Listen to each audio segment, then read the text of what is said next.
Hello students, कैसे हैं आप सभी। उम्मीद करता हूं आप सब बढ़िया होंगे। जैसा कि आप लोग थंबनेल को देख के आए होंगे कि ये वीडियो जो है NET SET mathematics and assistant professor, इन दोनों एग्जाम से संबंधित वीडियो होने वाला है। आप सभी स्टूडेंट से निवेदन है, मेरे भाई बहन, हो सकता है मेरे से उम्र में कुछ लोग बड़े होंगे, मेरे भैया दीदी, सभी लोगों से निवेदन है कि आप लोग इस वीडियो को शुरू से आखिरी तक देखिएगा। अगर आप थोड़ा भी सीरियस होंगे नेट सेट के लिए तो, और अगर आपको ये नहीं पता है कि नेट सेट क्या होता है तो भी इस वीडियो को पूरा देखिएगा, क्योंकि आज जो मैं जिस टॉपिक के बारे में चर्चा कर रहा हूं, हो सकता है इस टॉपिक के बारे में बहुत सारे बच्चों को ऑलरेडी पहले पता होगा, या नहीं पता होगा तो कुछ सुने होंगे। अब आपको मैं विस्तार से शुरू से आखिरी तक जीरो से लेके स्टार्ट करूंगा कि नेट सेट क्या होता है, कैसे पेपर होता है, सिलेबस क्या होता है, कब कब पेपर हुआ है, और सबसे महत्वपूर्ण बात कि इसको क्वालिफाइड करने के लिए कैसे पढ़ना चाहिए, किस प्रकार पढ़ना चाहिए और कहां से पढ़ना चाहिए। उन छात्रों से निवेदन है कि मेरा वीडियो बंद करके आगे बढ़ जाइए, या वीडियो बंद कर दीजिए जिन लोग पढ़ाई से रिलेटेड वीडियो देखना पसंद नहीं करते हैं। सोशल मीडिया के जमाने में बकैती जो बोलते हैं ना बिहारी भाषा में, वो ज्यादा वीडियो पॉपुलर रहता है। हमारा इस टाइप का वीडियो को देखने वाले लोग बहुत कम हैं। अगर आप असिस्टेंट प्रोफेसर की तैयारी या नेट सेट की तैयारी नहीं भी कर रहे हैं तो आपसे निवेदन है कि प्लीज पेशेंस बना के इस वीडियो को पूरा अंत तक जरूर देखिएगा। और कुछ बच्चे लाइव हैं, मैं आपका चैटिंग को यहाँ पढ़ रहा हूँ, जो बच्चे लाइव हैं वो लोग कम से कम वीडियो को तो सीरियसली देखिएगा, और कुछ डाउट होगा तो जो बच्चे लाइव जुड़े हुए हैं वो लोग रिप्लाई जरूर करना। चलिए ठीक, अब नेट सेट प्रॉपर मैथमेटिक्स की चर्चा करूंगा, और जो मैथ्स वाले नहीं भी हैं उनको भी कम से कम वीडियो को पूरा देख लेना चाहिए कि क्या होता है, कैसे होता है। मुझे पता है आप नेट सेट या असिस्टेंट प्रोफेसर की तैयारी नहीं कर रहे होंगे, फिर भी इस वीडियो को शुरू से आखिरी तक जरूर देखिएगा, क्योंकि अगर आपको इस एग्जाम के बारे में पता चल गया तो मुझे पूरा भरोसा है कि आप पीएससी के अलावा इस सब्जेक्ट की तैयारी जरूर करेंगे। हो सकता है बायोलॉजी वाले हों, आर्ट्स सब्जेक्ट वाले होंगे, कोई और भी सब्जेक्ट वाले होंगे, फिर भी आप वीडियो को प्लीज पूरा देखिएगा। चलिए, अब आपका समय बर्बाद ना करते हुए डायरेक्ट मुद्दे पर उतरता हूं। ठीक, चलिए, नेट सेट ये एग्जाम होता किसके लिए है। देखो, नेशनल, जैसे आप यूपीएससी के बारे में सुने होंगे, यूपीएससी और वैसे ही पीएससी एग्जाम, एक्चुअली हम पीएससी एग्जाम को जनरली प्रशासनिक सेवा, एडमिनिस्ट्रेटिव सर्विसेज के लिए जानते हैं, लेकिन पीएससी न केवल डिप्टी कलेक्टर डीएसपी का एग्जाम जैसे हायर पोस्ट के लिए एग्जाम कराता ही है, उसके अलावा भी असिस्टेंट प्रोफेसर का पेपर भी यही लेता है पीएससी। तो जैसे नेशनल लेवल पे यूपीएससी होता है, स्टेट लेवल पे पीएससी होता है, ठीक वैसे ही नेशनल लेवल पे नेट होता है और स्टेट लेवल पे सेट होता है। मैं हमेशा उन छात्रों से कहना चाहता हूं जो लोग असिस्टेंट प्रोफेसर बनना चाहते हैं, मैं हमेशा बोलता हूं कि आप स्टेट के सेट का एग्जाम को ध्यान दीजिए, क्योंकि नेट एग्जाम अपने आप में एक टफ एग्जाम है। अब इसको आप इसके साथ ज्यादा कंपेयर मत कीजिएगा। आप बोलोगे सर यूपीएससी एग्जाम तो बड़ा एग्जाम होता है, उसमें तो आईएएस आईपीएस बनते हैं, पीएससी एग्जाम तो उससे छोटा होता है, इसमें डिप्टी कलेक्टर ही बन सकते हैं, डीएसपी बन सकते हैं। यहां ऐसा नहीं है। यहां असिस्टेंट प्रोफेसर बनने के लिए, क्या असिस्टेंट प्रोफेसर बनने के लिए सिर्फ नेट या सेट क्वालिफाइड मांगता है। यहां ये जरूरी नहीं कि आप नेट ही निकालो या सेट निकालो, दोनों में से किसी एक एग्जाम को निकालोगे तो आगे जाके आप असिस्टेंट प्रोफेसर बन जाओगे। ओके, चलिए मुद्दे पर उतरते हैं। तो मैं बोल ये रहा था कि आपको सबसे पहले पता होना चाहिए कि असिस्टेंट प्रोफेसर का एग्जाम में बैठने के लिए आपको नेट या सेट दोनों में से कोई एक एग्जाम क्वालिफाइड होना अनिवार्य है। कॉलेज के असिस्टेंट प्रोफेसर की बात कर रहा हूं। देखिए, प्रोफेसर जो होते हैं ना, असिस्टेंट प्रोफेसर, ठीक है, असिस्टेंट प्रोफेसर जो होते हैं, अब आप डायरेक्ट प्रोफेसर बनने की सपना मत देखना ना। पहले असिस्टेंट प्रोफेसर बना जाता है, उसके बाद फिर बनते हैं लोग एसोसिएट प्रोफेसर, एसोसिएट प्रोफेसर के बाद फिर प्रोफेसर बनते हैं।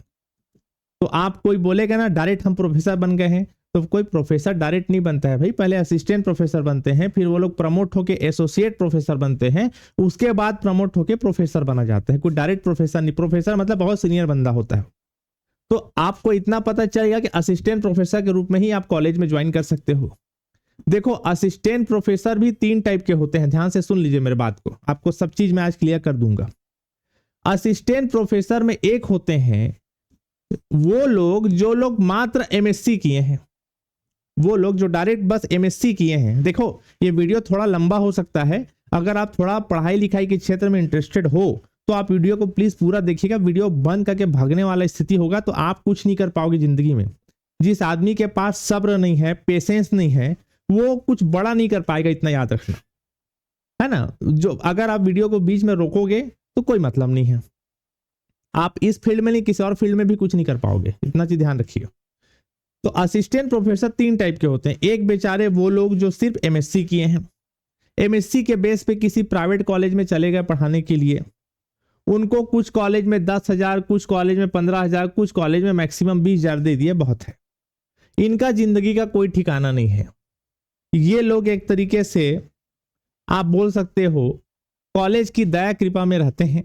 जब तक कॉलेज वाला उनको रखेगा वो रहेंगे, जिस दिन कॉलेज वाला बोलेगा जाओ भैया उनको जाना पड़ेगा। इनका कोई बाप दादा नहीं है वाली कहानी है। मैं मतलब किसी का बेइज्जती करने के मूड में नहीं हूं, लेकिन जो हकीकत है वो बता रहा हूं मैं। एक दूसरा असिस्टेंट प्रोफेसर होते हैं जिसको अपन एडहॉक बोलते हैं। क्या बोलते हैं? एडहॉक। जो शासन के आदेश, एडहॉक टीचर ये भी है, इसकी बात कर रहा हूं मैं। एडहॉक टीचर जिसको हिंदी में अपन संविदा बोल सकते हैं, ये शासन के संविदा, ये शासन के आदेशानुसार रहते हैं। मतलब वो लोग जो या तो पीएचडी कर चुके हैं सरकारी कॉलेज से या प्राइवेट कॉलेज से, या फिर जो लोग नेट या सेट क्वालिफाइड हैं, नेट या सेट क्वालिफाइड हैं, लेकिन असिस्टेंट प्रोफेसर, सरकारी असिस्टेंट प्रोफेसर का पेपर यहां पर मैं बताऊंगा, इसके बारे में आपको थोड़ा देर रुक जाइए।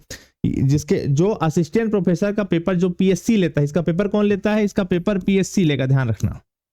असिस्टेंट प्रोफेसर का पेपर नहीं निकाल पाए हैं वो लोग एडहॉक के रूप में किसी सरकारी कॉलेज में सेवाएं देते हैं, जिनका सैलरी सरकार के आदेशानुसार मिलता है। कितना मिलता है? जैसे छत्तीसगढ़ की बात करूं तो वहां 30,000 रुपए से लेके 50,000 रुपए के बीच इनको मिलना होता है। यानी ये भी अच्छा है। अगर आप सरकारी असिस्टेंट प्रोफेसर नहीं बन पाए हो, अगर आप नेट सेट या निकाले हो या एडहॉक संविदा में हो या पीएचडी कर चुके हो, तो आपको 30 से 50,000 के बीच मिलता है। अच्छे बड़ी सिटी में जाओगे तो और अच्छा सैलरी मिलता है। और एक होता है सरकारी assistant professor, government assistant professor. Assistant professor ये कैसे बनते हैं? इसका बनने का रूल ये है कि आप नेट या सेट निकाले हो, नहीं निकाले हो तो फिर आप पीएचडी किए होगे। नेट सेट या पीएचडी तीनों में से कोई एक मांगेगा। जब आप ये निकाले रहे होगे, उसके बाद पीएससी एग्जाम, पीएससी जो होता है ना, पीएससी पब्लिक सर्विस कमीशन, वही पेपर लेता है प्रॉपर असिस्टेंट प्रोफेसर का। उसका पेपर आप निकालोगे और फिर मात्र 30 नंबर का इंटरव्यू होगा और उसके बाद असिस्टेंट प्रोफेसर बन जाओगे।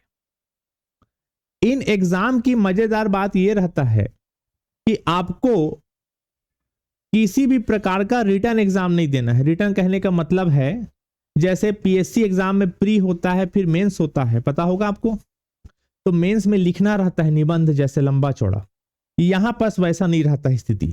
यहां पर सीधा 4 ऑप्शन 5 ऑप्शन में टिक लगाना, जैसे व्यापम पेपर होता है 4 ऑप्शन 1 ऑप्शन टिक लगा दो, ऑब्जेक्टिव टाइप, उस टाइप के होते हैं।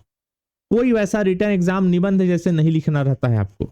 ये मजेदार बात है, ठीक है ना। जैसे बहुत सारे बच्चे जो पीएससी तैयारी करते होंगे, डिप्टी कलेक्टर, डीएसपी, इन चीजों के लिए, तो बहुत सारे बच्चों लोगों का एग्जाम इसलिए नहीं निकल पाता है क्योंकि प्री तो बच्चा निकाल लेता है, मेंस में जाके अगर उसका राइटिंग खराब है या लिखने का स्पीड अच्छा नहीं है या एग्जाम के समय दिमाग ढंग से काम नहीं कर पाया, लिख नहीं पाया, तो वहां वो पिछड़ जाता है। लेकिन यहाँ पर कहानी दूसरा है।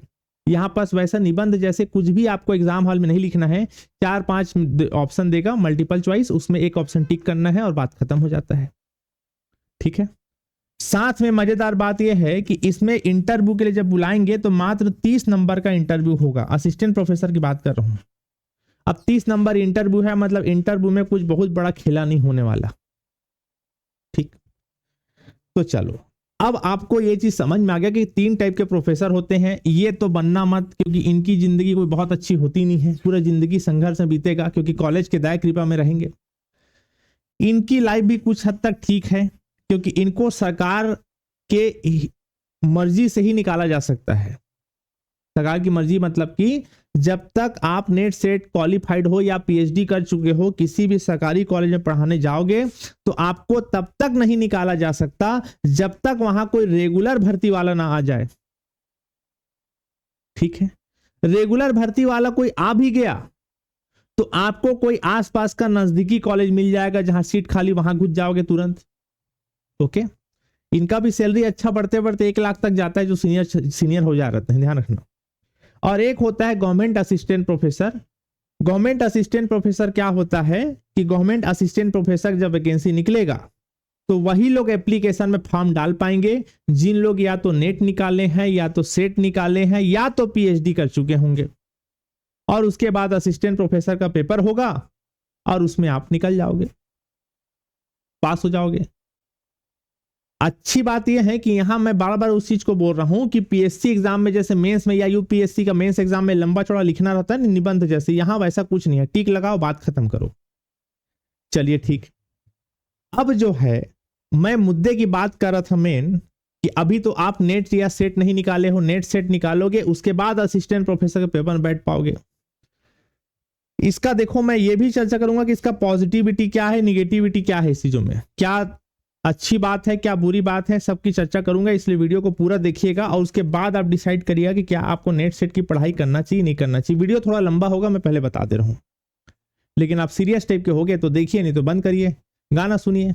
आजकल तो यूट्यूब में गाली गलौच वाला वीडियो खूब पॉपुलर रहता है, लोगों को मजा आता है उसको देखने में, उसको देखिए। फिर अब देखिए, नेट होता है नेशनल लेवल पे, बता दिया।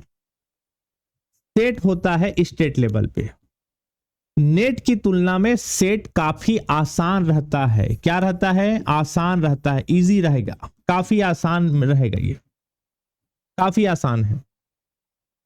काफी आसान कहने का मतलब ये है कि अगर आप एससी कैटेगरी, एसटी कैटेगरी और ओबीसी कैटेगरी से हो तो आपको स्टेट का रिजर्वेशन मिलेगा, सीधी सी बात है, मिलेगा स्टेट का रिजर्वेशन। अब स्टेट का रिजर्वेशन मिलेगा तो भाई हर स्टेट में जब भी नेट सेट का पेपर होता है तो रिजर्व कोटा रहता है, इतने लोग को लेना है तो आपको बेनिफिट होगा। जनरल वालों का तो भैया कोई दाई दादा नहीं है। एक्चुअली लोग को क्या गलत फहमी रहता है कि जनरल कोटा से, जनरल कोटा नहीं, वो खुला है। मैं इसको खुला लिख देता हूं, ये लो, खुला कहने का मतलब समझते हो? यूपी, बिहार, मध्य प्रदेश, मतलब भारत के किसी भी राज्य से कोई बंदा आएगा जो एससी, एसटी, ओबीसी में है, वो यहां से जनरल का फॉर्म डाल के पेपर दे सकता है। ये एक समस्या है। तो जनरल वालों के लिए तो चुनौतियां कम होती नहीं है। खैर मैक्सिमम लोग एससी, एसटी, ओबीसी से हैं। एसटी को तो जबरदस्त फायदा होता है, अगर आप चाहो तो कट ऑफ निकाल कर देख लेना, आपको एहसास हो जाएगा कि कितने कम कम नंबर में भी सेलेक्ट हो गए हैं इसमें। खैर मैं उसकी चर्चा नहीं करूंगा, मैं आपको बताना ये चाह रहा हूं कि आप सेट एग्जाम में फोकस करिएगा। नेट एग्जाम भी दे सकते हैं लेकिन वो थोड़ा टफ पड़ेगा, थोड़ा नहीं काफी टफ पड़ता है।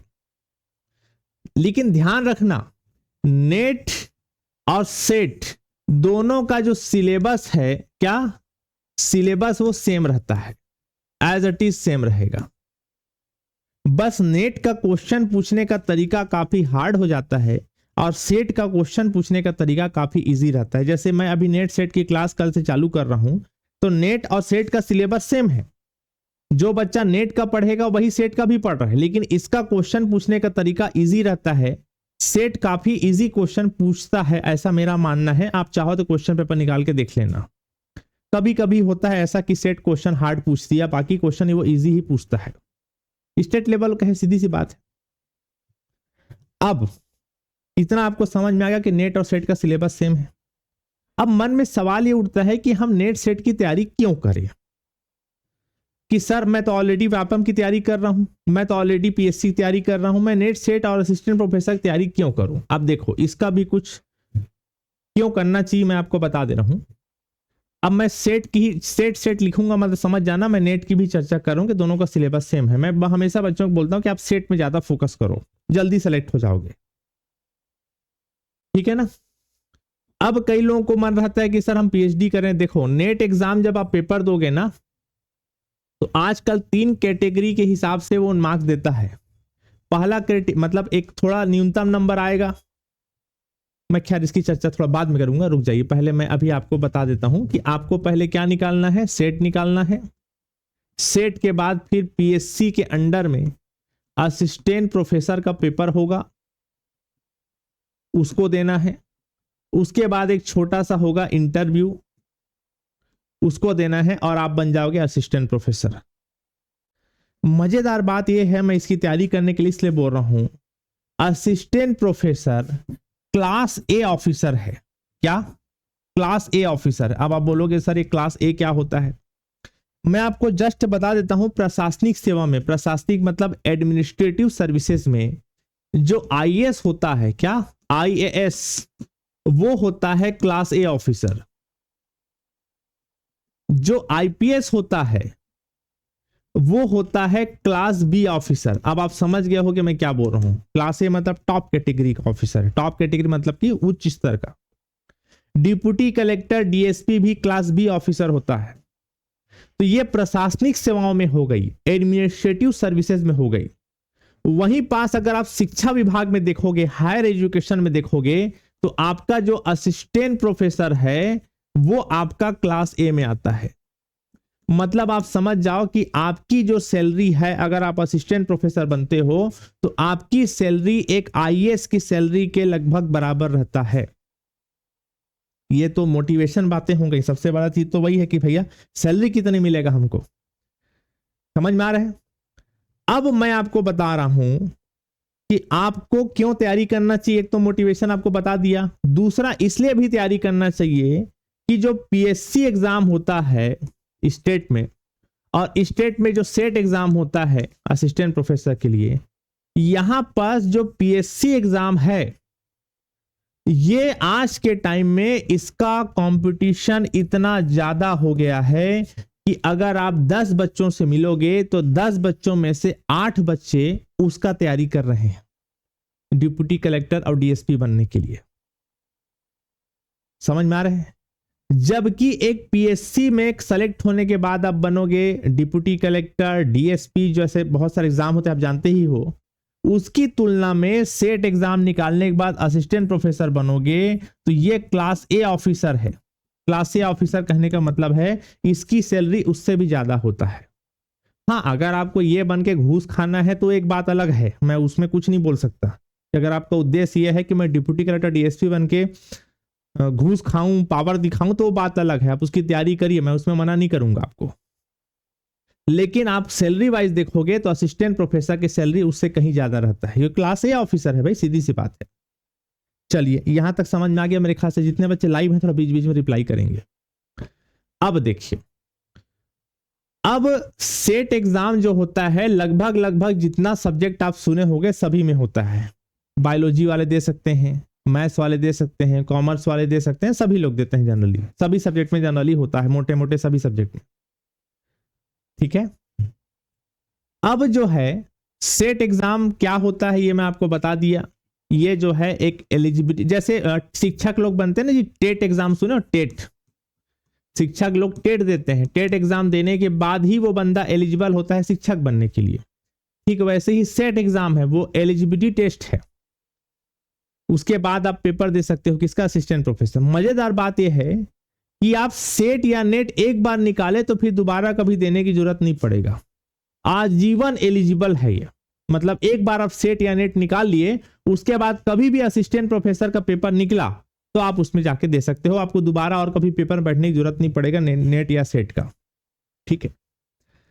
अब मैं कंपेयर करके बता रहा था, एक आपका होता है पीएससी और एक होता है दूसरा यूपीएससी प्रशासनिक सेवा में, और एक आपका हो गया आपका असिस्टेंट प्रोफेसर वाला लाइन।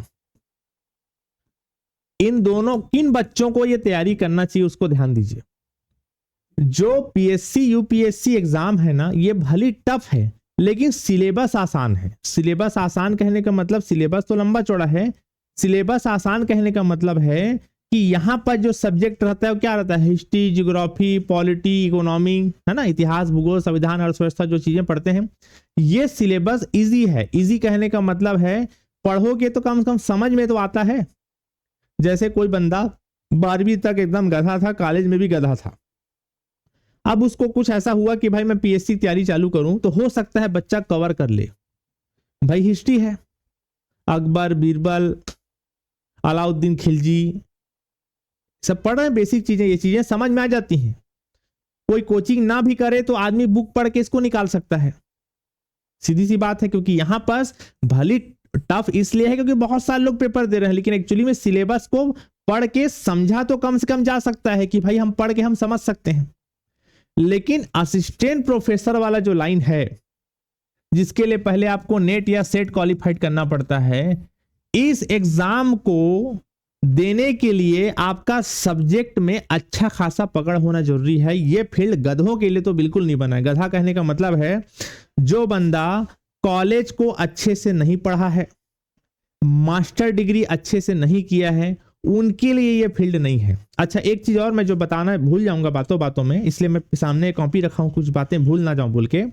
जैसे मान लीजिए कई बच्चे लोग क्या किए हैं, बीएससी किए हैं, मान लीजिए बीएससी मैथ्स किया है वो, उसके बाद आगे वो एमएससी ना करके एमए कर लिया, फॉर एग्जांपल एमए कर लिया, एमए किया इतिहास से, हिस्ट्री से किया, किससे किया, हिस्ट्री से। तो यहां पास जिस सब्जेक्ट में आप मास्टर डिग्री करोगे उसी सब्जेक्ट के लिए असिस्टेंट प्रोफेसर के एलिजिबल रहोगे, याद रखना।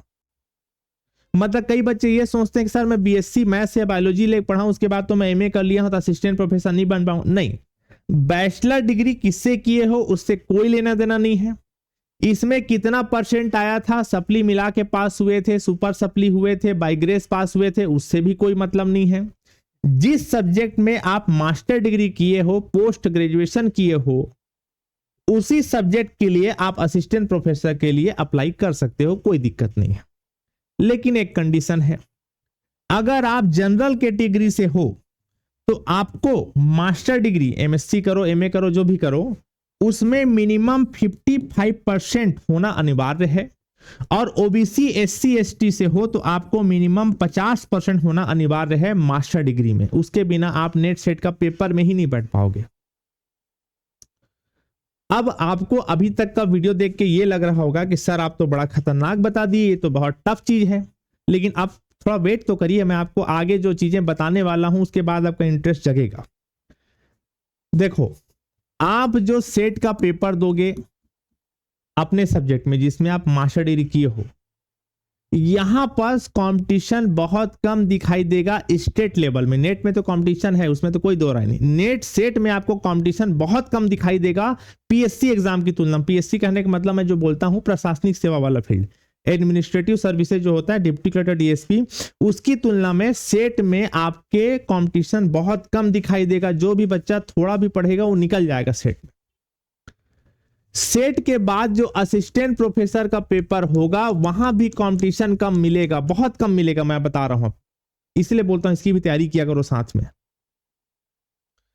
ठीक है। क्यों कम मिलेगा कंपटीशन? क्योंकि आप इस चीज को समझो कि बहुत सारे बच्चे लोग, जो लोग कॉलेज पढ़ रहे होते हैं, वो परीक्षा बोध या परीक्षा सार को पढ़ के बुक में ध्यान देते नहीं है, उनका बेसिक खराब रहता है। उसके बाद वो बंदा इस लाइन में जाने के बारे में सोचना ही बंद कर देता है।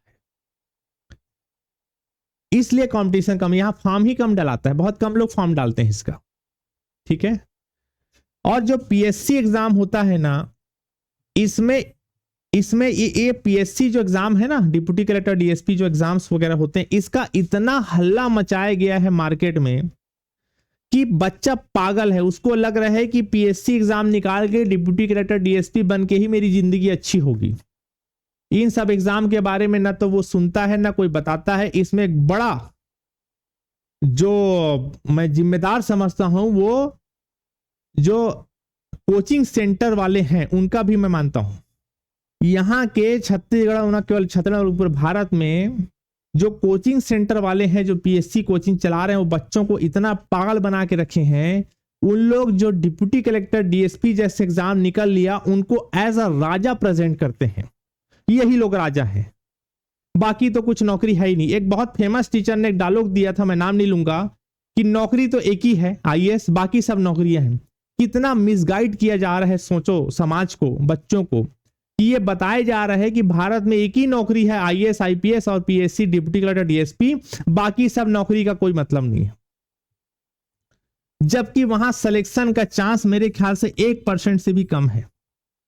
बाकी 99% बच्चे जो लोग डिप्टी कलेक्टर डीएसपी जैसे पीएससी एग्जाम नहीं निकल पाए, उनका जिंदगी पूरा व्यर्थ हो जाता है। इसलिए व्यर्थ हो जाता है, मैं एक बात बोलना चाहूंगा कि मान ली जाए कोई आपका दोस्त है, सोचिए जरा, अगर वो पीएससी एग्जाम जो हो रहा है डिप्टी कलेक्टर और डीएसपी एग्जाम के लिए, मान ली जाए, सोचो वो बंदा खूब मेहनत किया, मान लिया प्री निकाल लिया, कितना मेहनत लगता है, मजाक नहीं है भाई, लाखों बच्चे पेपर दे रहे हैं।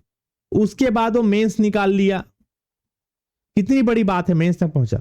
उसके बाद वो इंटरव्यू भी दिया, कितनी बड़ी बात है, सोचो लाखों बच्चे पेपर दे रहे हैं, उसमें इंटरव्यू तक पहुंचा वो। उसके बाद वो सेलेक्ट नहीं हो पाया, मान ली जाए, मतलब वो खूब नॉलेजेबल था, उसके पास नॉलेज की कोई कमी नहीं थी, तभी जाके वो वहां तक पहुंचा था। उसके बाद भी इतना कुछ करने के बाद वो किसी प्राइवेट जगह पे जॉब मांगने जाता है या गवर्नमेंट सेक्टर में, तो इतना कुछ निकालने के बाद उसको कोई नौकरी नहीं मिलता, डिफाल्टर हो गया एक तरीके से। जैसे मैं बहुत सारे बच्चों को देखता हूं जो 22-23 साल की उम्र से लेकर 35, 36, 40 साल के एज तक जो पीएससी की तैयारी किया, कई बार वो मेंस लिखा, कई बार वो इंटरव्यू दिया, उसके बाद जब उसको नौकरी नहीं मिला, तो वो जब प्राइवेट सेक्टर में जॉब करने जाता है, तो उसको जब वो बताता है कि मैं सब इतना कुछ निकाला हूं, उसके बावजूद उसको कोई जॉब नहीं दिया जाता।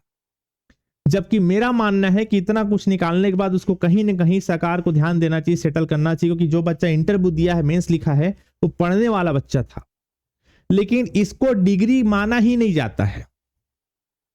उसके बाद वो जैसी 4-5 साल पढ़ाई छोड़ा, भाई नहीं हो रहा सिलेक्शन, तो पीएससी तैयारी छोड़ेगा, यूपीएससी तैयारी छोड़ेगा, जिंदगी भर थोड़ी पढ़ेगा। उसके बाद वो 4-5 साल बाद सब चीज भूल जाएगा, कोई मतलब नहीं रहा। उसी की तुलना में आप इसको देखो जरा, अगर आप सेट निकाले, क्या निकाले, सेट, उसके बाद असिस्टेंट प्रोफेसर का पेपर होने वाला था, आप असिस्टेंट प्रोफेसर का पेपर मान लीजिए नहीं निकाल पाए, तो सेट निकालना ही अपने आप में एक डिग्री है। मैं आपको बताया कि आप सेट निकालने के बाद किसी भी कॉलेज में जाओगे, किसी भी कॉलेज में जाओगे, कहां लिखा था मैं, हाँ, किसी भी कॉलेज में जाओगे, एक मिनट, किसी भी कॉलेज में जाओगे ना, किसी भी कॉलेज में जाओगे तो संविदा के रूप में काम करोगे तो 30 से 50 हजार, मैं 30 से 50 कम बोल रहा हूं, अच्छे सिटी में जाओगे तो 50,000 55,000 तक सैलरी स्टार्टिंग में देते हैं, बढ़ते बढ़ते 1 लाख तक चले जाता है। भाई कुछ तो है उसके पास। अब आपके मन में एक बड़ा सवाल आ रहा होगा कि सर हम तो पीएससी की तैयारी कर रहे हैं, हमको आप क्यों धकेल रहे हो असिस्टेंट प्रोफेसर की तरफ, या क्यों बता रहे हो? इसका भी कारण समझिए। मैं आपको थोड़ा सा सिलेबस बता देता हूं, फिर आपको समझ में आ जाएगा कि इसको पढ़ने से क्या फायदा है और सिलेबस क्या है। ठीक है, देखो, सेट जो एग्जाम होता है ना, उसमें 2 पेपर होता है, छत्तीसगढ़ की बात कर रहा हूं, बाकी जनरली सभी स्टेट में यही है। एक पेपर होता है शिक्षण शास्त्र वाला, जो बीएड डीएड वाले पढ़ते नहीं, कि बच्चों को कैसे पढ़ाना चाहिए, कैसे इंगेज रखा जाए। 2 पेपर होगा, ये पेपर इजी रहता है। और एक होता है आपके सब्जेक्ट का, जिस सब्जेक्ट को आप मास्टर डिग्री में पढ़े हो। उसके बाद असिस्टेंट प्रोफेसर का पेपर देने जाओगे, यहां भी 2 पेपर होगा। एक पेपर होगा छत्तीसगढ़ का, अगर आप छत्तीसगढ़ का नेट सेट का तैयारी कर रहे हो, एमपी का हो गया तो एमपी का जीएस पढ़ना पड़ेगा। ये वही जीएस है जिसको पीएससी वाले प्रीलिम्स में देते हैं, सेम टू सेम। और दूसरा होता है आपके सब्जेक्ट का। तो कम से कम ये चीज तो समझ जाओ कि एक जो पेपर है, ये वाला पेपर, ये आपका ऑलरेडी प्रिपरेशन हो रहा होगा या हो गया होगा, अगर आप असिस्टेंट प्रोफेसर की तैयारी नहीं कर रहे हैं, पीएससी की तैयारी कर रहे थे। तो पीएससी बोलने का मतलब है डीएसपी डिप्टी कलेक्टर सबका तैयारी जो करते हैं, प्रशासनिक सेवा की तैयारी कर रहे हैं, तो आपका कम से कम ये पेपर तो कम से कम रेडी हो गया होगा या हो रहा होगा, क्योंकि ये हूबहू है, सेम सिलेबस है। एक आपको ध्यान देना पड़ेगा आपके सब्जेक्ट में, एक आपके सब्जेक्ट में। इसीलिए मैं हमेशा बोलता हूं कि जो बच्चे कॉलेज पढ़ रहे हैं उनको कम से कम अपने एक सब्जेक्ट को स्ट्रांग रखना चाहिए, जिसमें आप ग्रेजुएशन और मास्टर डिग्री कर रहे हो।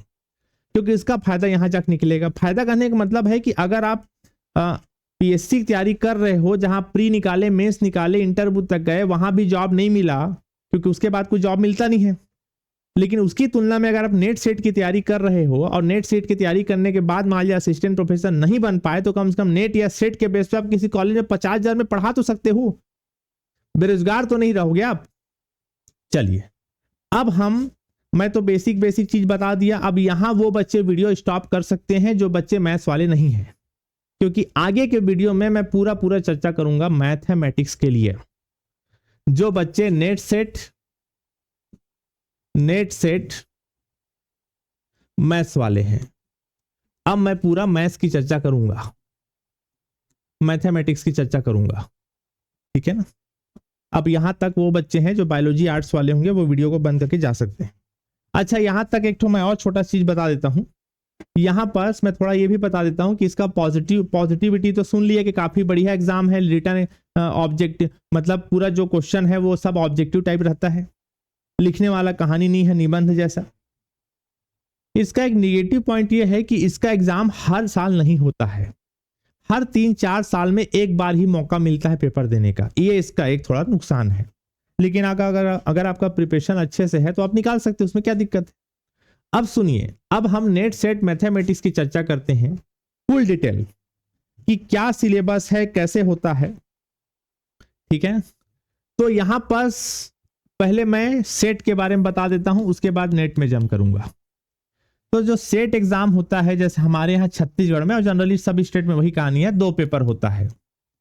एक पेपर होगा आपका जो आपका शिक्षण शास्त्र है, एक तरीके से मैं लिख देता हूं शिक्षण, इसमें और बहुत सारे सब्जेक्ट हैं, ठीक है ना। शिक्षण शास्त्र मतलब कि आप सिलेबस को देखोगे, मैं पीडीएफ शेयर कर दूंगा तो उसमें आप देख सकते हो, जो जनरली जो बीएड डीएड में पढ़ते हैं ना, बच्चों को कैसे इंगेज किया जाए, कैसे पढ़ाया जाए, इन चीजों का वो होता है। और ये होता है 100 मार्क्स का। कितने मार्क्स का?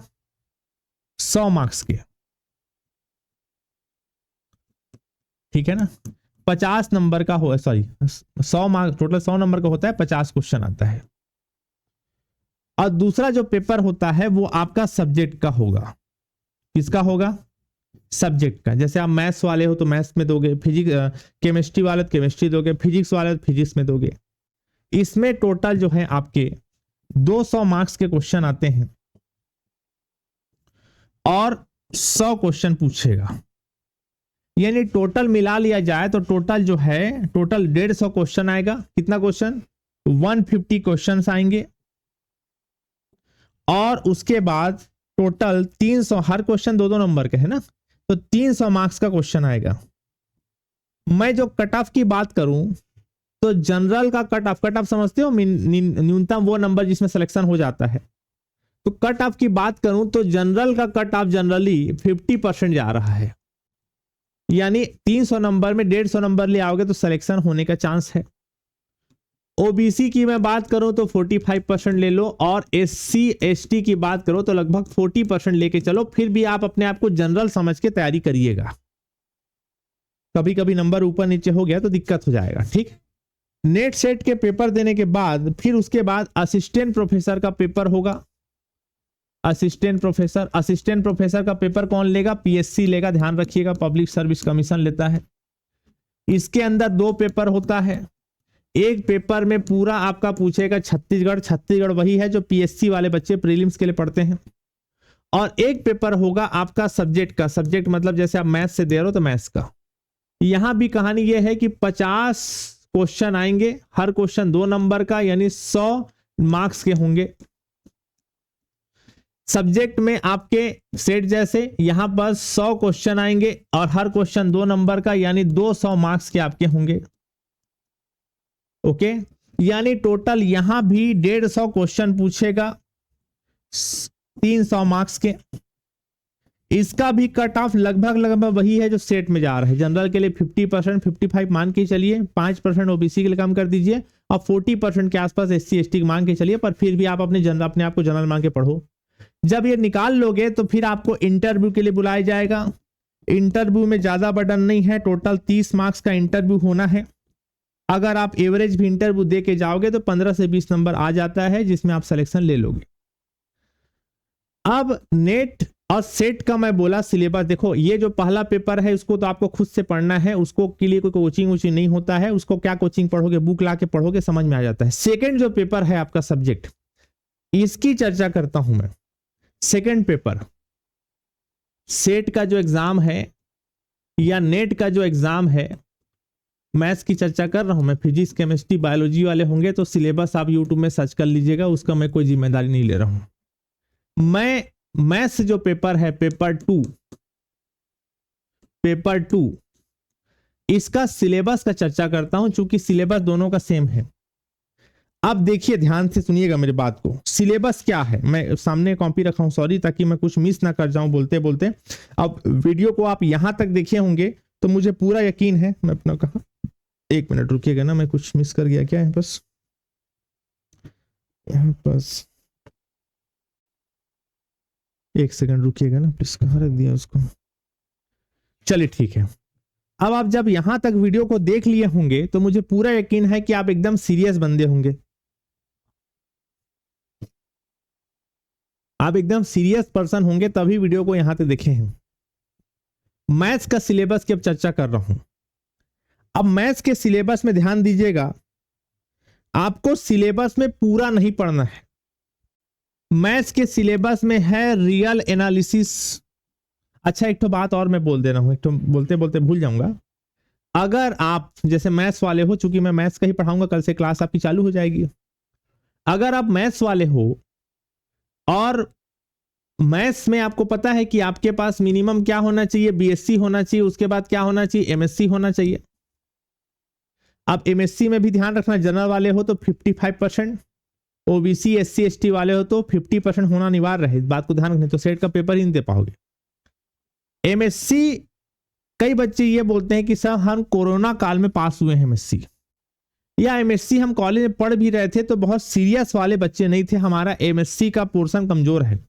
क्योंकि मुझे पता है कि मेरा इस वीडियो को वही बच्चे लोग देख रहे होंगे ज्यादातर, जो बच्चे मेरा बीएससी कोर्स परचेस किए थे। आप सबको पता है मैं बीएससी पढ़ाता हूं, पिछले 12-13 साल से मैं बीएससी पढ़ा रहा हूं। बहुत सारे बच्चे जो वीडियो देख रहे होंगे मेरे पास पढ़े होंगे, मुझे इतना भरोसा है। तो कई बच्चों का कहना ये रहता है कि sir BSc first year, BSc second year, BSc final तो हमारा बहुत अच्छा था क्योंकि हमने आपसे कोचिंग पढ़ा था, या आपसे नहीं कहीं और कोचिंग पढ़ा था। एमएससी जैसे तैसे हम पास हो गए हैं, एमएससी हमारा कमजोर है, तो क्या हम नेट सेट का पेपर दे सकते हैं? तो मैं आपको पूरे भरोसे के साथ, पूरे विश्वास के साथ और पूरी जिम्मेदारी के साथ ये बात बोल रहा हूं कि मैं जो नेट सेट का क्लास कल से पढ़ाने वाला हूं, अगर आप एमएससी को ना के बराबर पढ़े होंगे, एकदम ना के बराबर, और अगर आपका बीएससी का पोर्शन ज्यादा नहीं थोड़ा भी मजबूत होगा, थोड़ा भी, तो मैं आपको नेट सेट क्वालिफाइड करा दूंगा। क्योंकि आप जो बच्चे मेरे से पढ़े होंगे उनको पता होगा, मैं ये सोच के पढ़ाता हूं कि बच्चे को कुछ नहीं आता है, एकदम कुछ नहीं आता है बोल के सोच के मैं पढ़ाता हूं। तो यहां पास अगर आपका एमएससी पोर्शन कमजोर होगा, आप चिंता मत करिए, मैं बहुत बेसिक से आपको आराम से बताऊंगा, एकदम बेसिक से, आपको एहसास ही नहीं होगा कि आप एमएससी नहीं पढ़े हो, एकदम आराम से बताऊंगा, ठीक है। बस थोड़ा ध्यान रखिएगा, पूरा कंटेंट इंग्लिश में है, लेकिन चूंकि मैथ्स में हिंदी इंग्लिश वाला कोई दिक्कत नहीं होता, एक्स को एक्स बोलते हैं, वाई को वाई बोलते हैं, माना को सपोज बोलते हैं, मैं तुमको याद कर रहा हूं को आई मिस यू बोलते हैं, और क्या बात है, इतनी इंग्लिश तो आपको आती है, टेंशन वाली कोई बात नहीं है। तो देखो रियल एनालिसिस, ठीक है ना, एक सब्जेक्ट आपका है रियल एनालिसिस। अब यहां पर ध्यान दीजिएगा, एनालिसिस, ठीक है ना, रियल एनालिसिस एक पेपर है, दूसरा यहां 1-2 डाल के लिखता हूं, रुको अच्छे से, रियल एनालिसिस दूसरा बुक है आपका एलजेब्रा, ठीक है, ठीक है ना, और एक लीनियर एलजेब्रा लिख लो, पहले एलजेब्रा ही रहने दो, रुक जाओ, मैं इसका ना डिटेल आपको बता देता हूं। लीनियर एलजेब्रा, ठीक है, लीनियर एलजेब्रा या एलजेब्रा रहने दो अभी, इसी का 2 पार्ट है, एक लीनियर एलजेब्रा और एक मॉडर्न अलजेब्रा। तीसरा जो पोर्शन है सब्जेक्ट वो है कॉम्प्लेक्स एनालिसिस।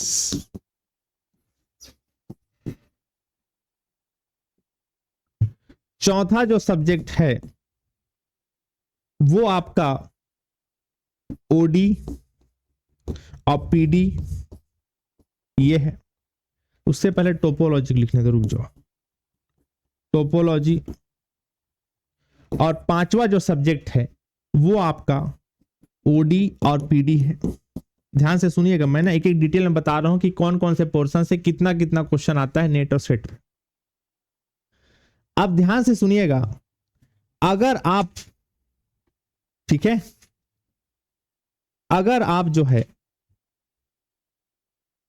ये दो सब्जेक्ट को पढ़ लेते हो, कौन कौन सा दो सब्जेक्ट, मैं इसी में टिक लगाता हूं, रियल एनालिसिस, अलजेब्रा। अलजेब्रा में दो पार्ट है, याद रखना, लीनियर अलजेब्रा, मॉडर्न अलजेब्रा और टोपोलॉजी।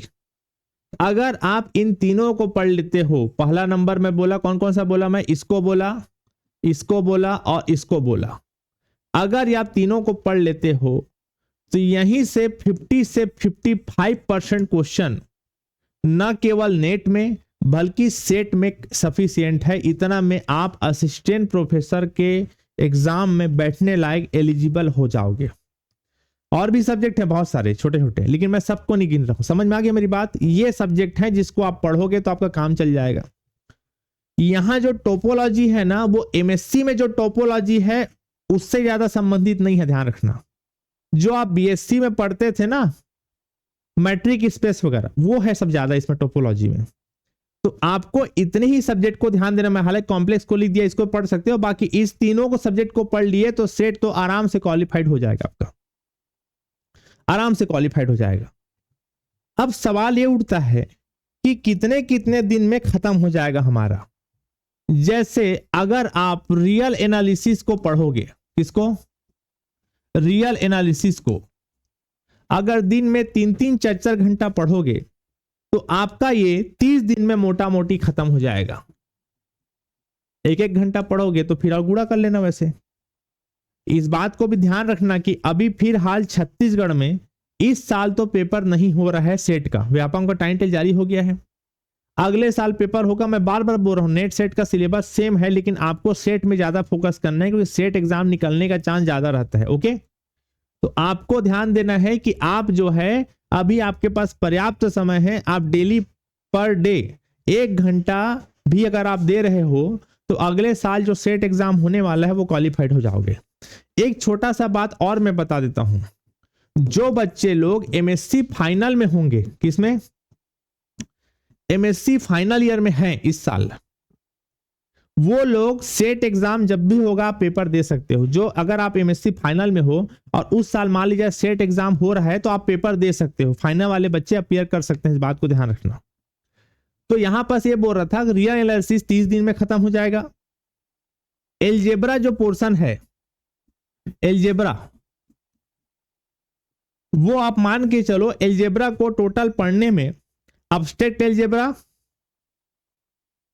ठीक है ना, और आपका लीनियर अलजेब्रा, मॉडर्न अलजेब्रा, दोनों मिला के आप मान के चलो 60 दिन में हो जाएगा। 60 नहीं 50 दिन मान लो, 50 दिन में ये हो जाएगा। और टोपोलॉजी जो है, टोपोलॉजी, टोपोलॉजी जो है इसको पढ़ने में मैक्सिमम आप मान लो 10 दिन। यानी टोटल अगर मैं बोलूं कि आप सेट का सिलेबस कितना दिन में खत्म कर सकते हो, तो टोटल 90 डेज में आप पढ़ के निकाल सकते हो सेट एग्जाम सब्जेक्ट के लिए। 90 डेज मतलब 3 महीना। और चूंकि अभी जो है एग्जाम है नहीं, 1 साल बाद ही एग्जाम होना है, आपके पास पर्याप्त समय है, तो आप डेली 3-3, देखो ये जो टाइम टेबल बताया हो ना, ये तब हो पाएगा जब डेली 4-4 घंटा, मिनिमम 3 घंटा आप दोगे, तब 3 से 4 घंटा तब जाके हो पाएगा। 1-1 घंटा भी अगर आप पढ़ोगे ना तो 8-10 महीना से आराम से पढ़िए। आपका इस साल एग्जाम होने वाला है नहीं सेट का, आप थोड़ा थोड़ा पढ़ते रहिए, ठीक। हालांकि मैं कॉम्प्लेक्स भी पढ़ाऊंगा आपको, कॉम्प्लेक्स, लेकिन मैं इन तीनों को ज्यादा फोकस में लूंगा, ध्यान रखना इस बात को, ठीक है। तो यहां पास, अब यहां पास देखो टोटल आप इतना ही पढ़ोगे तो आपका नेट भी क्वालिफाइड हो जाएगा। अब देखो, पढ़ने का दो चीज है जो मैं बता देता हूं कि कई बच्चे सोच रहे होंगे कि सर हम दूसरा कोचिंग में ज्वाइन करें कि आपके पास क्लास ज्वाइन करें, तो वो भी मैं बता दे रहा हूं। बहुत सारे कोचिंग सेंटर है जो नेट सेट का कोचिंग चला रहे हैं। बाकी कोचिंग, कई ठो कोचिंग में सिर्फ थ्योरी पढ़ा के खत्म कर देते हैं। थ्योरी का मतलब बेसिक चीज बता खत्म कर देते हैं। लेकिन मेरे यहां जब पढ़ोगे तो मैं थ्योरी के साथ साथ क्वेश्चन प्रैक्टिस कराऊंगा, क्योंकि ये बहुत जरूरी है। क्वेश्चन प्रैक्टिस मैं आपको कराऊंगा डेली। जैसे फॉर एग्जांपल समझ लो कि मैं मान लीजिए आपको वेक्टर स्पेस पढ़ाया, ओके, तो वेक्टर स्पेस का टॉपिक जिस दिन खत्म होगा, जैसे 2-3 दिन में खत्म हुआ, तो उसी दिन फिर मैं उसी संबंधित क्वेश्चन प्रैक्टिस कराऊंगा। इस बात को ध्यान रखना, मैं बार बार बोल रहा हूं, अगर आप मेरे से पढ़ाई कर रहे हो नेट सेट का, तो आप इतना जान लो कि अगर आपका बीएससी एमएससी जो है पढ़ते समय अगर बेसिक कमजोर होगा तो भी आप कवर कर लोगे। मैं खास तौर से वो बच्चे जो हिंदी माध्यम से हैं, इनको स्पेशल ध्यान रखते हुए आराम से बताता हूं। बहुत सारे बच्चे जिनको नेट सेट का पढ़ाई करने जाते हैं दिल्ली वगैरह, उनको बेसिकली दिक्कत ये होता है कि बड़े बड़े कोचिंग सेंटर में अपना एक लेवल मेंटेन रखते हैं, धड़धड़ाते हुए चीजें खत्म करते हैं। लेकिन मैं बहुत आराम से आपको पढ़ाने वाला हूं, ज्यादा नहीं, पर डे 1 घंटे का समय आप लीजिए। कितना घंटा? 1 घंटे का समय पर डे आप दीजिए मुझे, बस 1 घंटा। उस 1 घंटे में हम 45 मिनट क्वेश्चन और थ्योरी पढ़ाऊंगा, थ्योरी मतलब उसका बेसिक चीजें, और 15 मिनट के लिए 1-2 क्वेश्चन हम डेली किया करेंगे, ठीक है। तो यहां पर नेट का भी यही कहानी है। नेट में भी आप इतने ही चीजें पढ़ लोगे, इतना चीज खास तौर से कॉम्प्लेक्स को मिला लो उसमें, बेसिकली ये 3 चीजें, तो आपका नेट भी क्वालिफाइड हो जाता है फॉर लेक्चरर, ओके। अब जो बच्चे लाइव हैं, आप में से कुछ क्वेश्चन होगा तो बताइए। अच्छा, एक बात और मैं बोलना चाहूंगा कि यहां पर इस बात को ध्यान रखना कि अगर आप यूपीएससी की तैयारी कर रहे हैं, बहुत सारे बच्चे लोग रहते हैं इनका टारगेट रहता है साहब हम यूपीएससी के एग्जाम देने वाले हैं, तो यूपीएससी एग्जाम में आपको पता होगा पहले प्री होता है, प्री के बाद फिर क्या होता है, मेंस होता है। तो आपको यह चीज पता होना चाहिए, अगर आप यूपीएससी तैयारी करने वाले हो या करने जा रहे हो, तो यूपीएससी एग्जाम में जब मेंस पेपर देने जाओगे तो मेंस में जो पेपर होता है, टोटल कितना, 3 पेपर 4 पेपर होता है ना, सॉरी 4 बोलता हूं, 5 पेपर है शायद ना, निबंध और उसको छोड़ दूं ऑप्शनल को, तो इसमें जो पहला पेपर होता है निबंध का, और जो आखिरी पेपर होता है वो होता है ऑप्शनल सब्जेक्ट का। यानी ऑप्शनल सब्जेक्ट देना होता है आपको पेपर के रूप में। 2 पेपर होता है ऑप्शनल, ठीक है। मेंस की एग्जाम की बात कर रहा हूं, मेंस में जो 5 पेपर है जीएस को, उसके अलावा 2 पेपर और है, एक निबंध का होता है, एक आपका जो है ऑप्शनल सब्जेक्ट का होता है। ऑप्शनल सब्जेक्ट टोटल 500 मार्क्स का होता है, याद रखना। कितने मार्क्स का? 500 नंबर का होता है। यूपीएससी एग्जाम की बात कर रहा हूं, इसमें 250 और 250 का ऑप्शनल पेपर देना होता है एक ही सब्जेक्ट का। जैसे आप UPSC mains exam optional mathematics से दे रहे हो, तो मैथ्स के लिए 2 पेपर होगा, 250 का। कितना पेपर होगा? 2 पेपर। जैसे आप ऑप्शनल पेपर मैथ्स से दे रहे हो, बाय द वे किससे दे रहे हो? मैथ्स से। अभी जो वर्तमान सिलेबस है उसके हिसाब से बता रहा हूं मैं आपको, बाद में जाके ये वीडियो मेरे 4 साल बाद देखिए और कहीं वहां से ऑप्शनल हटा दिए तो बात अलग है। तो यहां पर 2 पेपर देना होगा ऑप्शनल पेपर, 250 का। तो यहां पर जो ऑप्शनल जैसे मैथ्स ले रहे हो, तो इसका सिलेबस और नेट सेट का सिलेबस लगभग 70% मैच खाता है। यानी आप जब यूपीएससी का एग्जाम दोगे, मान लीजिए मैथ्स ऑप्शनल लेके, तो वहां भी आपको इन्हीं सब्जेक्ट से होके गुजरना पड़ेगा और लगभग इन्हीं सिलेबस से। बस फर्क ये रहेगा कि वहां जो है आप जो क्वेश्चन पूछेगा उसको, जैसे बीएससी में रिटन एग्जाम लिखते थे ना, निबंध टाइप का लंबा चौड़ा, वैसे देना होगा, और यहां नेट सेट में टिक लगाने वाला रहेगा, लेकिन कॉन्सेप्ट दोनों का सेम रहेगा। समझ में आ गया मेरी बात? तो मैं मोटे मोटे तौर पे आपको सिलेबस बता दिया हूं, क्या पढ़ना है। ओडीपीडी से क्वेश्चन कम आता है, लेंदी पोर्शन है, इसको छोड़ना है आपको। कॉम्प्लेक्स को भी छोड़ सकते हो, लेकिन कॉम्प्लेक्स इजी है। समझ में आ गया? ये सारी चीजों को बीएससी में पढ़े हो ना। कई बच्चे जो हिंदी मीडियम वाले हैं, इसको देख के घबराना मत कि सर ये क्या क्या बता रहे हो आप, हम कहाँ पढ़े हैं सब, हमको तो इंग्लिश देख के डर लगा। अरे हिंदी में नाम लूंगा तो आप फटाफट पढ़ लोगे अभी। तो आप अगर यूपीएससी ऑप्शनल पेपर दोगे फ्यूचर में मैथ्स ऑप्शनल से, तो भी बेनिफिट है।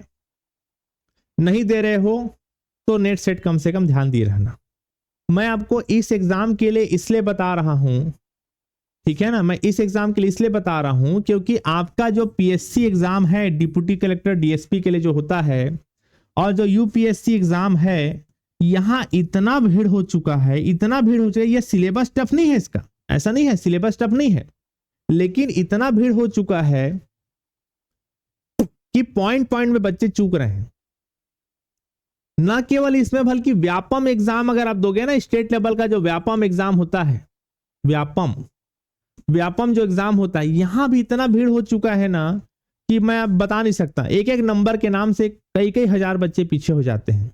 मतलब मैं मानता हूं कि इन एग्जाम को देने के लिए मेहनत तो मांगता ही मांगता है, मेहनत तो जरूरी है ही, प्लस लक भी बहुत जरूरी है।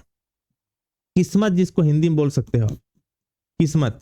मतलब 100 को डिवाइड करूं तो 75% मेहनत है और 25% लक है। मैं सीधी सी बात कहता हूं, जो मेरा एक्सपीरियंस है उसके बेस में मैं बात बता रहा हूं, ठीक है। तो लेकिन अगर आप तुलना करोगे असिस्टेंट प्रोफेसर के लिए, तो असिस्टेंट प्रोफेसर में 95% मेहनत है, अब 5% ही लक है, किस्मत। लेकिन असिस्टेंट प्रोफेसर का पेपर वही दे सकता है जो बंदा अपने सब्जेक्ट में नॉलेज रखता है। यहां सिर्फ मेहनत से काम नहीं चलता। जैसे आप एग्जांपल ले लो, मैथ्स फिजिक्स केमिस्ट्री से आप पेपर दे रहे हो, आप कितना भी पढ़ लो, आपको चीजें समझ में नहीं आ रही हैं तो नहीं आ रही हैं। लेकिन पीएससी एग्जाम जैसे देते हो ना असिस्टेंट डिप्टी कलेक्टर डीएसपी के लिए, वहां पास यह है कि रटना है उठा के, रटना है उठा के। पानीपत का युद्ध ये तारीख को हुआ था, मतलब हुआ था, उसमें समझने वाली कुछ बात ही नहीं है।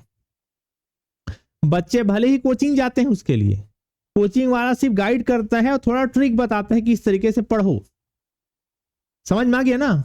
लेकिन ये जो फील्ड है ये दिमागदार लोगों का फील्ड है। यहां वो बच्चा आके नहीं लड़ सकता जिसका सब्जेक्ट में नॉलेज नहीं है।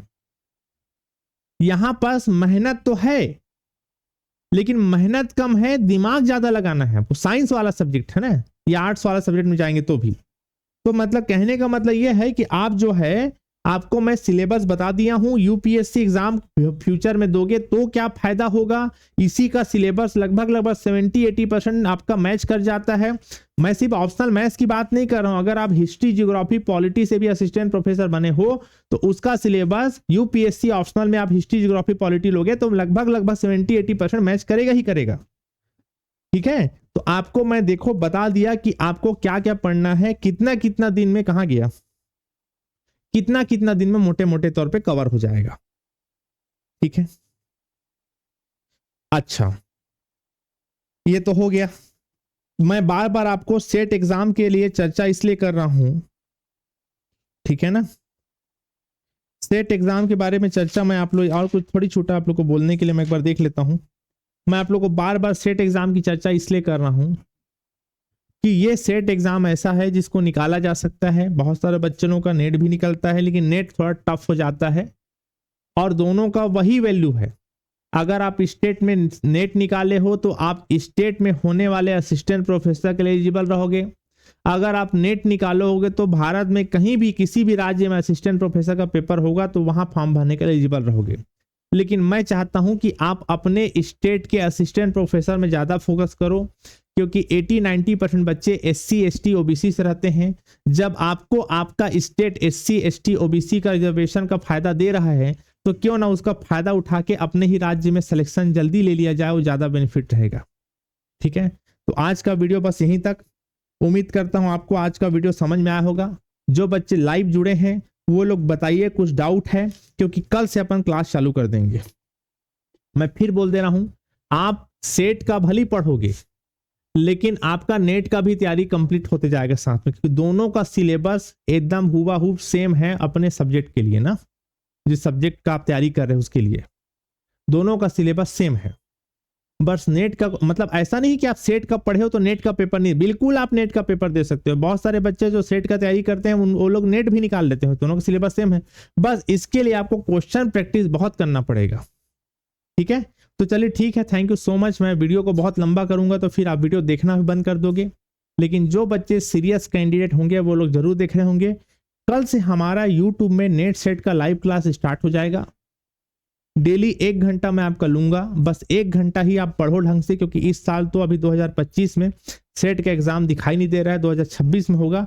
1 साल आप पढ़ते रहोगे थोड़ा थोड़ा, अगले साल के लिए बिल्कुल एलिजिबल रहोगे। ठीक है, चलिए ठीक है भाई, thank you so much. Class में बंद कर रहा हूँ।